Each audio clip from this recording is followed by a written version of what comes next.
Haya, karibu Gaucho. Okay. Bwana sifiwe. Salamu alaikum. Jothuru untie. Uchiek. Umor.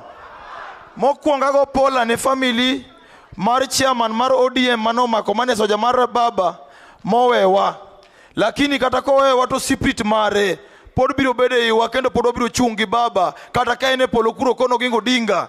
Ne baba pod nigi sojas kendo biro gore mbele kae modhi gore manyaka baba bergino ge thuon. En adiri koso miriambo. An wood kama gamborongo. Awuok tanya an nyake ukadera. Ma ochila yako ni manonerwa. Baba an gima koni ndongo kar kaka intie kikibed gi wasi nikech ka ngata motamori wach ni ok nyal bede ye ka ibiro law kweli donga adiri koso miriambo. Adiri koso miriambo. An gima tamo wacho ka ni awa jorongo kendo jo Migori anagonuro kamano kendo kumia wich kuot kech an kan Nairobi kuchochonde jiongena wuok Migori ka to Migori kar ka samola lwenti uni mubedo mstari ya mbele kama mstari ya mbele Nairobi umbedo na mstari wa mbele Nairobi nini dalaka tagone mama Gladys Wanga ero kamano kumchungira eludinga mama ni Nyasaye no ngego menoko chwe dichwo do chendo zaidi Nyasaye no kete mama ndogo break donge kadugo kuom kawacho kuom jo Migori ka jomoko mara chako chilo sani were urugo chila yako ti kireno ni romo ri 2020 2032 don kamano katieko jothurwa katieko tawacho kama ne Raila Odinga ni emomiyo an dhano Raila Odinga ni emomiyo ji ohera bila Raila Odinga ingeni jo Kristo moko sao niko golo jachien to weno golo jachien gi nguvu ne igolo ga jachien gi nguvu mar Yesu Kristo Kristo inyalo golo jachien jomoko ne ndiro ka ne MP ne giweni gin gi nguvu margi kar ne gikiani tiyo gi nguvu mar Raila Odinga donge sana Raila Odinga oyege ginyalo golo jachien ginyalo golo koro ana wacho ni eluo kar ka king marwa en Raila Odinga to jomoko manga nyalo bedo king pin uwonde rujo telo Raila Odinga biro bedo king pin marwa biro bedo kiongozi marwa nyaka Nyasaye time nade kawe katieko baba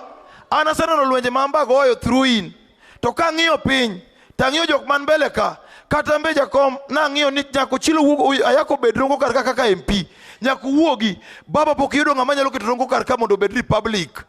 baba kana ng'iyo piny kineno ka kwanyalo gocho gi Sifuna nikech onge ng'ama state baba nokao Sifuna ni mokelo secretary general jinolalamika niyo huyu Sifuna ni kijana mdogo ni mtoto king'iyo ng'ama wacho weche madongo donge parliament kata senate en Sifuna ni kendo Sifuna ku senator man Nairobi Sifuna en international senator nena diri kuzo miriambo katieko tawacho kama baba rongo kar ka katek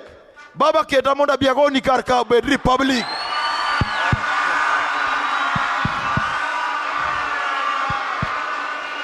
Uye koso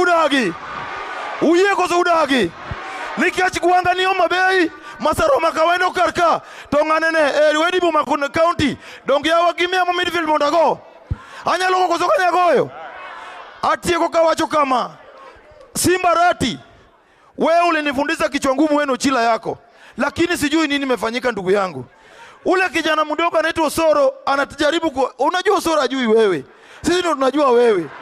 unaona kama uliokoka mimi naambia jamii ya Wakisii ya kwamba Simba Rati hataki kumess kwa sababu yeye ni Mkisii na hataki kuumiza mandugu zake Simba Rati huyu siku ataamua Osoro utaishi kwa Ruto asanteni na Mungu awabariki haya thank you very much kora dwa luongo Senator Eddie adwa luongi mondo